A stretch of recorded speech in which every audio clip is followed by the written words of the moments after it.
সন্তানদের পড়াশোনার জন্য বাড়ি ছেড়েছিলেন, সেই ভাড়া বাড়ির বারান্দাতেই নিথর সুজিত। খুন নাকি আত্মহত্যা, রহস্যে শীতলকুচি। দুই সন্তানের পড়াশোনা যাতে থেমে না যায় সেই স্বপ্নেই বাড়ি ছেড়ে স্ত্রীকে নিয়ে ভাড়া বাড়িতে উঠেছিলেন সুজিত চন্দ্র বর্মন। সন্তানদের ভবিষ্যৎ গড়ার জন্য শুরু করেছিলেন নতুন করে জীবন, কিন্তু সেই ভাড়া বাড়ির বারান্দাতেই মিলল তার নিথর দেহ। ঘটনাকে ঘিরে কান্নায় ভেঙে পড়েছে গোটা পরিবার। উঠছে একাধিক প্রশ্ন, খুন নাকি আত্মহত্যা। ঘটনাটি শীতলকুচি বাজার সংলগ্ন এলাকার। মৃত সুজিত চন্দ্র বর্মনের বাড়ি ছোট শালবাড়ি গ্রাম পঞ্চায়েতের নৌদাবাস এলাকায়। তিনি ইলেকট্রিক অফিসের সঙ্গে যুক্ত ছিলেন। দুই সন্তানের পড়াশোনা ও জীবিকার কারণে কয়েক মাস ধরে স্ত্রীকে নিয়ে শীতলকুচি বাজার সংলগ্ন একটি ভাড়া বাড়িতে থাকছিলেন।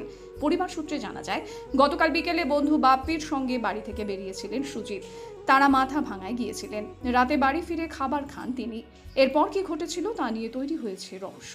পরিবারের দাবি, রাতে তার বন্ধু তাকে বাড়িতে পৌঁছে দিয়ে তার বাইক নিয়ে চলে যান। আর আজ সকালে ভাড়া বাড়ির বারান্দায় সুজিতের মৃতদেহ দেখতে পাওয়া যায়। সুজিতের স্ত্রী জানান, তার স্বামীর কিছু ঋণ ছিল। ঋণের কারণে অনেকেই তাকে ফোন করতেন। তবে পরিবারের দাবি, ঋণ থাকলেও তা পরিশোধ করার ব্যবস্থা করা যেত। তার মায়ের কথায়, সুজিত খুব মিশুকে ছেলে ছিল। ও এ ধরনের কাজ করতে পারে না। ওর যদি ঋণ থাকতো আমরা পরিশোধ করে দিতাম।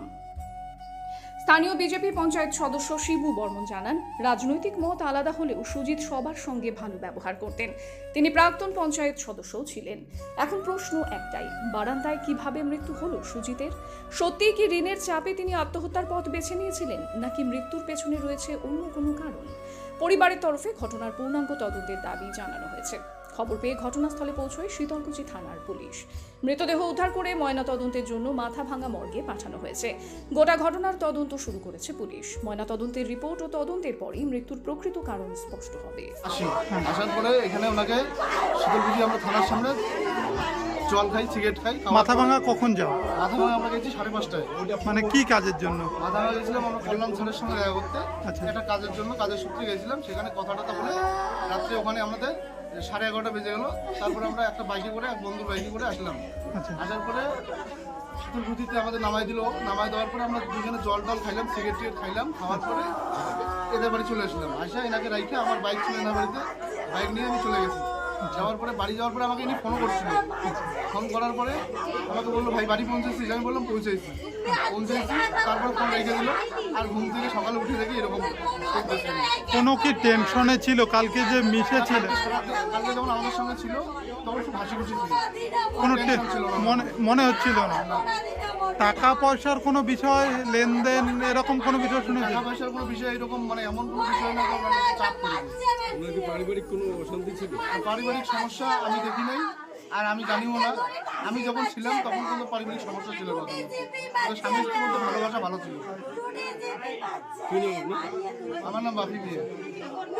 এই যে পরিবার দাবি করছে যে তাকে কেউ রাত্রিবেলা আসছে, কথা বলছে, তাকে মেরে দিয়েছে, এমনটাই অভিযোগ তুলছে, কি বলবেন? সেটা আমি জানি না। রাত্রিবেলা কি হয়েছিল, আমার যাওয়ার পরে কি কিছু হয়েছে নাকি আমি জানি না। সেটা ওনার বউ স্ত্রী বলতে পারবে। হ্যাঁ, তারপরে ওটা বাকিটা আমি জানি না। তোমার সাথে তো মাঝে মধ্যেই মিশতো, মানে সমস্ত কিছু খোলাখুলি বলতো? আমার সঙ্গে সমস্ত কিছু খোলাখুলি বলতো। আমার সঙ্গে এমন কোনো লুকাইতো না যে ভাই এটা আমার কাছে এসে, এটা এসে আমার কাছে এরকম লুকাইতো না। কোনোদিনও বলেনি যে ওর এত টাকা ঋণ ছিল? না, কোনো ঋণই ছিল না উনি। ওনার ওয়াইফ বলতেছে উনি প্রচুর টাকা ঋণে ছিল। সেটা আমি জানি না। ওই ঋণের ব্যাপারটা আমাকে বলে নাই।